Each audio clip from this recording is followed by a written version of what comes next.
नमस्कार दोस्तों देश की हर संस्था में, सरकार में, हर जगह आरएसएस का कब्जा हो चुका है। सोशल डिवाइड कंप्लीट हुआ जब गुजरात से खबर आई कि 461 लोगों को मुख्यमंत्री की ओर से एक स्पेशल कोटा के फ्लैट्स अलॉट किए गए और उसमें एक फ्लैट जब एक मुसलमान को अलॉट हुआ तो सारे के सारे बाकी 460 लोग उतर के गुजरात में सड़कों पर उतर आए कि इस मुसलमान को बाहर निकालो, ये हम हिंदुओं की कॉलोनी में नहीं रह सकता। देश क्यों बंटते हैं? देश भी तो ऐसे ही बंटते हैं ना अल्टीमेटली। अगर आप किसी एक मुसलमान को 460 लोगों की कॉलोनी में अगर आप उसको रहना मंजूर नहीं करते हो तो फिर आपने फैसला कर लिया है कि बंटवारा होगा। आप इसे सामाजिक बंटवारा क्यों कहते हो? मुझे नहीं समझ में आता। ये सामाजिक बंटवारा नहीं है, ये उस शहर के अंदर भौगोलिक बंटवारा है, ज्योग्राफिकल बंटवारा है। देश ज्योग्राफिकल बंटवारे में बंटे होते हैं। तो अपने देश के अंदर आप उनको पाकिस्तानी कहते हैं, तो आप अपने देश के अंदर एक नया पाकिस्तान पैदा कर रहे हो क्योंकि आप चाहते हो कि वो हमारे साथ कोई संबंध ना रखें, हमारी कॉलोनी में ना रहें, हमारे साथ कोई बिजनेस ना करें, हमारे साथ कोई नाता ना रखें। अगर आप इस किस्म का एक ज्योग्राफिकल डिवाइड एक शहर के अंदर भी क्रिएट कर देना चाहते हैं तो फिर मुझे लगता है कि भारत एक बार फिर से 1947 की याद कर रहा है और 1947 की ओर वापस जा रहा है। बात सिर्फ गुजरात की नहीं है, ये बात पूरे हिंदुस्तान की। मुंबई में भी ऐसा ही है। मुसलमानों की कॉलोनियाँ अलग हैं, हिंदू की अलग हैं। कुछ एरिया में ऐसे जहाँ हिंदू मुसलमान एक साथ रहते हैं, लेकिन अभी भी बहुत सारी बिल्डिंगों में मुसलमानों को किराए पर मकान, दुकान कुछ नहीं दी जाती। खरीदारी की तो बात ही छोड़ दीजिए। अब देश की हर संस्था और संस्कार में आरएसएस के लोगों का कब्जा है, ये भी बात सही है। कमाल तो इस बात का है कि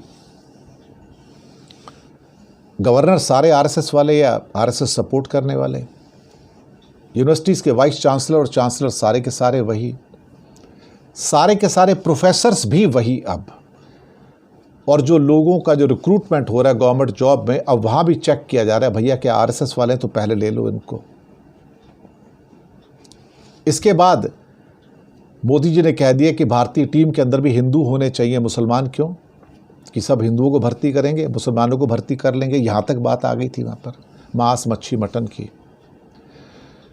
तो सोशल डिवाइड तो कंप्लीट हो गया। ये पहला स्टेप जो होता है किसी भी देश के बंटने का, वो सोशल डिवाइड होता है कि हमें मुसलमानों की ज़रूरत नहीं है, हमें ईसाइयों की भी ज़रूरत नहीं है, हमें सिखों की भी ज़रूरत नहीं है।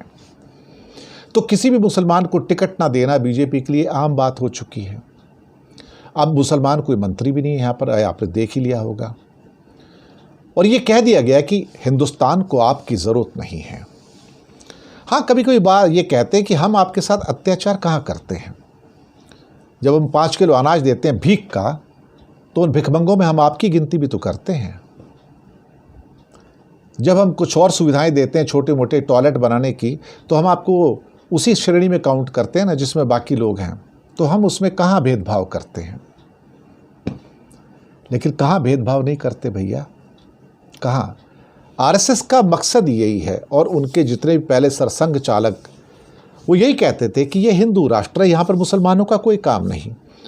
और अगर कोई मुसलमान या ईसाई या सिख यहाँ पर रहना चाहें, अल्पसंख्यक यहाँ रहना चाहें, तो वो बी ग्रेड के और सी ग्रेड के नागरिक बन के रह सकते हैं, हिंदुओं के गुलाम बन के रह सकते हैं। ये गुरु गोलवलकर की थ्योरी अगर आप पढ़ लेंगे, बंच ऑफ थॉट्स की, तो आपको ज्ञात हो जाएगा इस बारे में। तो सामाजिक डिवाइड ही तो बाद में ज्योग्राफिक डिवाइड होता है। अब देश के अंदर जो पहले हमारा 1947 में होता है, ज्योग्राफिकल डिवीज़न हुआ था, भौगोलिक हमारा जो था डिवीज़न हुआ था, बंटवारा हुआ था। अब शहर के अंदर भौगोलिक बंटवारे हो गए। गुजरात में जाओगे तो पूरे के पूरे बंटवारे हैं। सड़क के इस तरफ मुसलमानों की कॉलोनी है, सड़क के उस तरफ हिंदुओं की कॉलोनी है। तो बंटवारा तो हो गया। ज्योग्राफी कहती है कि ये इलाका मुसलमानों का है, ये इलाका हिंदुओं का है। तो अब क्या चाहिए? तो ये इसको छोटा कहते हैं, सारे पाकिस्तानी हैं। तो उन्होंने अपने शहर के अंदर पाकिस्तान बना लिया। जब 460 लोग कॉलोनी में एक मुसलमान को बर्दाश्त नहीं कर सकते, तो बात बड़ी क्लियर है कि मोदी जी ने उनको बता दिया कि Muslims not needed in this country. और आरएसएस के लोगों का कब्जा हर जगह है। सरकार में आरएसएस के लोग, अदालतों में आरएसएस के लोग, हाई कोर्ट सुप्रीम कोर्ट में आरएसएस के लोग, छोटी अदालतों में आरएसएस के लोग, यूनिवर्सिटीज़ में आरएसएस के लोग, गांधी इंस्टीट्यूशंस के प्रमुख के रूप में आरएसएस के लोग। कोई जगह बची है जहां आरएसएस के लोग ना हो? जो वैज्ञानिक इंस्टीट्यूशन है वहां भी आरएसएस के लोग। अब इससे ज़्यादा मैं क्या कह सकता हूँ, फिलहाल तो इतना ही है।